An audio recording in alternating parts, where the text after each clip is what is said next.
আসসালামু আলাইকুম। জাতীয় বিজ্ঞান ও প্রযুক্তি সপ্তাহ উদযাপন উপলক্ষে হোগলাডাঙ্গি মোহাম্মদিয়া ইসলামিয়া কামিল মডেল মাদ্রাসা থেকে আমরা এসেছি। আমাদের প্রযুক্তির নাম এনার্জি সেভিং সিস্টেম। আমাদের এই বর্তমান বিশ্বে যে ক্রাইসিস চলছে এটা মাথায় রেখে আমাদের সরকার কিন্তু একটি ঘোষণা দিয়েছেন যে বাংলাদেশের সকল শিক্ষা প্রতিষ্ঠানে যাতে আমরা বিদ্যুৎ সংরক্ষণ অপচয় রোধ করি। আমরা এই বিদ্যুৎ অপচয় রোধ করার জন্য আমরা একটি পরিকল্পনা করেছি যে বাংলাদেশের সকল সরকারি শিক্ষা প্রতিষ্ঠানে আগে থেকেই সোলার সিস্টেম চালু আছে।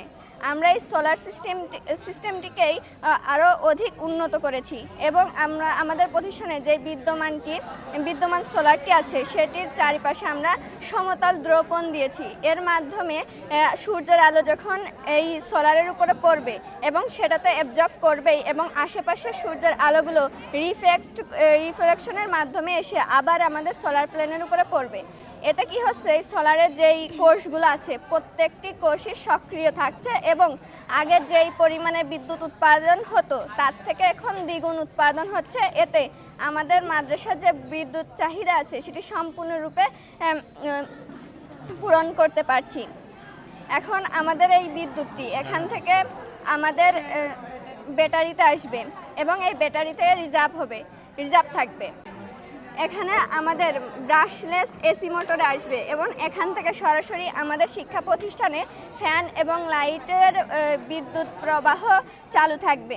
এর মাধ্যমে আমরা দেখা যাচ্ছে যে কি একদিন অনেক রৌদ্র হয়েছে, তখন বেশি বিদ্যুৎ উৎপাদন হচ্ছে, তখন আমাদের এই ব্যাটারিতে রিজার্ভ থাকবে এবং রাত্রে প্রত্যেকটি লাইট জ্বালাতে সহায়তা করবে।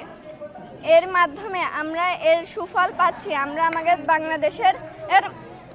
বাংলাদেশের যেই বিদ্যুৎ ক্রাইসিস চলছে এটা মোকাবেলা করতে পারবো। এর মাধ্যমে আমাদের প্রতিষ্ঠানের সমস্ত বিদ্যুৎ চাহিদা পূরণ করতে সক্ষম এবং আশপাশের বিদ্যুৎ চাহিদা পূরণ করতে সক্ষম। এটা বাস্তবায়ন করার জন্য যদি সরকার এই প্রকল্পটি বাস্তবায়ন করে তাহলে স্বল্প খরচে এটা বাস্তবায়ন করা সম্ভব, যেমন ৮০,০০০ থেকে ৯০,০০০ টাকার মধ্যে এটা বাস্তবায়ন করতে পারবো এবং এর মাধ্যমে আমাদের যেমন আর্থিক খরচও কম হবে এবং অধিক লাভ আমরা পাবো। পরিশেষের একটি সফলতা, এতে আমরা আমাদের বর্তমান বিশ্বে যে ক্রাইসিস চলছে এটা মোকাবিলায় আমাদের এই প্রকল্পটি অধিক আকারে ভূমিকা রাখছে।